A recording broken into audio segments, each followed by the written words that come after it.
Hello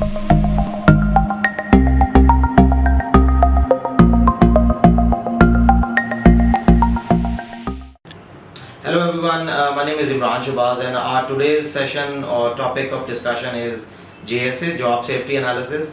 We'll be discussing during this topic what is JSA, what are the typical methodologies to develop your JSA, Job Safety Analysis, what could be the team members and how we can complete the template and what are the things should be considered when developing a JSA for any particular task or a specific work activity. Thank you so much.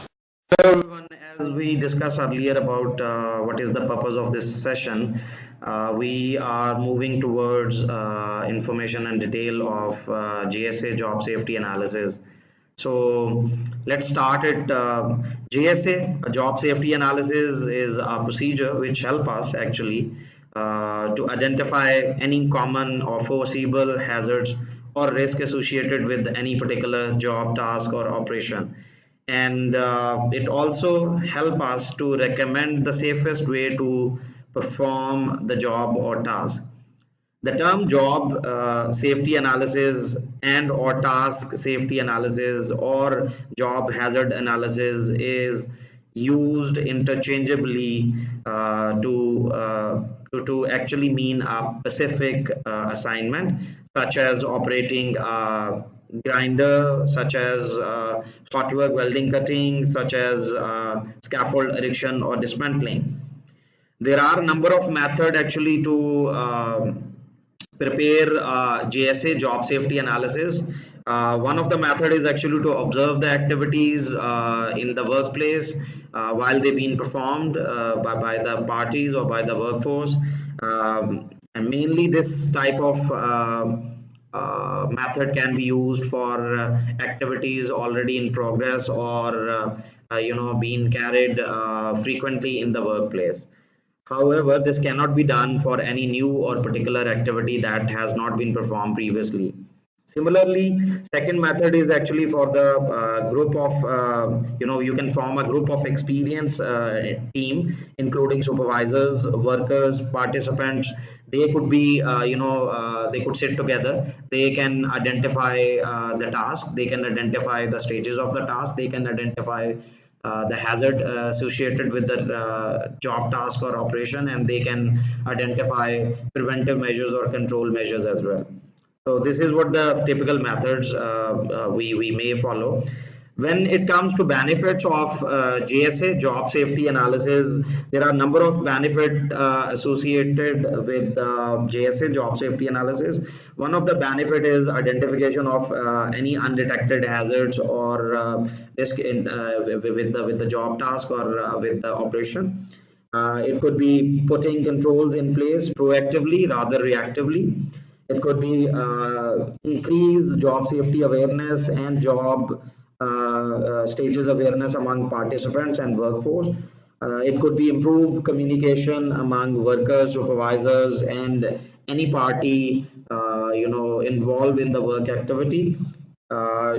Promoting safe work procedure is also one of the benefit, and there could be many others as well. When it comes to job safety analysis, the first thing is actually if you are a NEBOSH, qualified individual, you must have read a term freedom in NEBOSH IGC or even diploma level qualification, which is select the task, record the stages of the task or steps, evaluate the hazard or risk associated with the task, develop safe method and implement safe method, and last is monitor the safe method. So this is the same thing, or the same methodology being followed in the JSA or when you are developing or preparing your job safety analysis. So mainly the stages of JSA or job safety analysis are first of all, basic steps could be like you need to select the task you want to analyze for hazards, and again to provide control measures. You need to make sure you are you have breakdown job steps or stages. You need to make sure you have identified potential hazards or any risk you believe, and then you need to make sure determining or putting preventive measures or control measures for typical or a common hazard you have identified previously. So mainly JSA is most of the time, the basis of job selection is when you are performing a JSA, it depends on the company procedure or protocol. Mainly in different organizations, they have a job safety analysis or job task analysis or job hazard analysis procedures, and that is being followed or adhered by the teams on the basis of frequency of job, on the basis of type of severity of the risk, on the basis of past incident or accident, on the basis of legal requirement, on the basis of your risk management protocols, you are performing JSA or job safety analysis.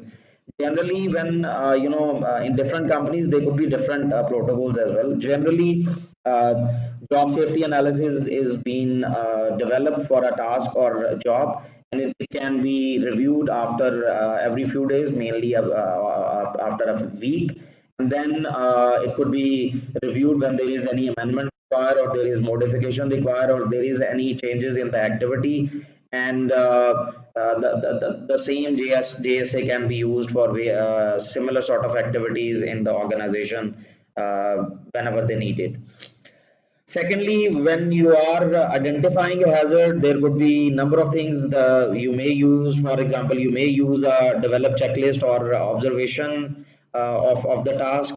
You may use your procedure to identify hazard. And similarly, when it comes to control measures, you may use hierarchy of control to identify control and make sure it is being communicated to all the relevant parties. So this is what basic about JSA or job safety analysis. When it comes to filling the format of JSA, first of all, you need to write down the title. For example, we are going to write here scaffold erection and dismantling. So this is our job title, date, whatever the date you can write. For example, I'm writing here 0403 2019 is the date. JSA or revision number, we can say 01 is the first time. JSA leader XYZ person, or you may write Imran Shahbaz. For example, scribe, anyone who is noting down the points and writing things, uh, identified, or the stages identified by the team. A scribe could be XYZ individual. Then you need to write down the participant's name, XYZ1, XYZ2, similarly, or XY3,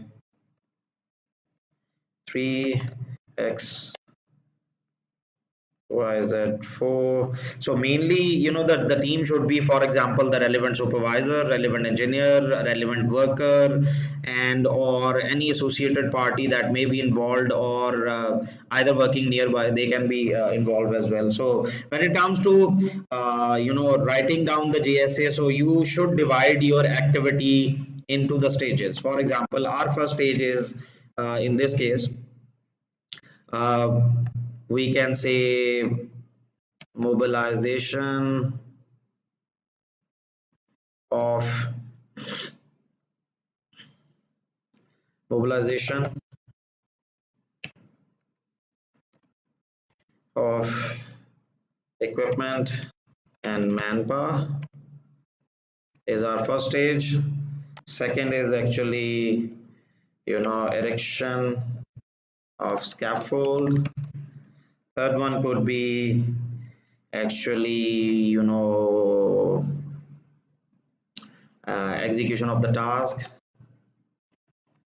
of bucket of masonry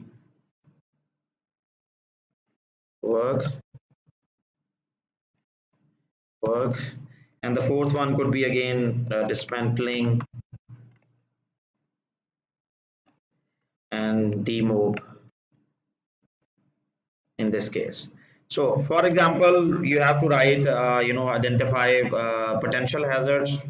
I can write one. We may write number of in this case. For example, untrained manpower mobilized on site. You may write uninspected equipment on site and its use. There could be many, and then you can write the control. So when writing the controls, or when putting control measures or preventive measures in place, you may think of hierarchy of control. Can we eliminate this activity? In most cases, if you can't, then can we reduce the hazard or substitute the hazard? Can we provide cherry picker instead of a scaffold, or can we provide a man lift to be provided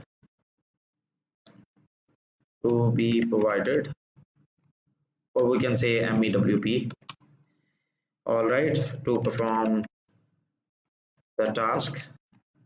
For example, one of the control in this case, if you want to perform this activity, you may write down a control specific scaffold safety training of all the workers. You may write, for example, inspection of all tools or equipment prior mobilization. Yeah. So this is how you can move forward. So step by step, you can move forward, with your JSA, and this is what a typical methodology. And this video is all about demonstration of how to fill out the form, what are the basic requirements, how you can actually develop your JSA, or you can prepare your JSA. This is what it is. I hope, guys, this will help you to understand what is a JSA, and the benefits and typical methodology, or the way forward for preparing your JSA. Thank you so much.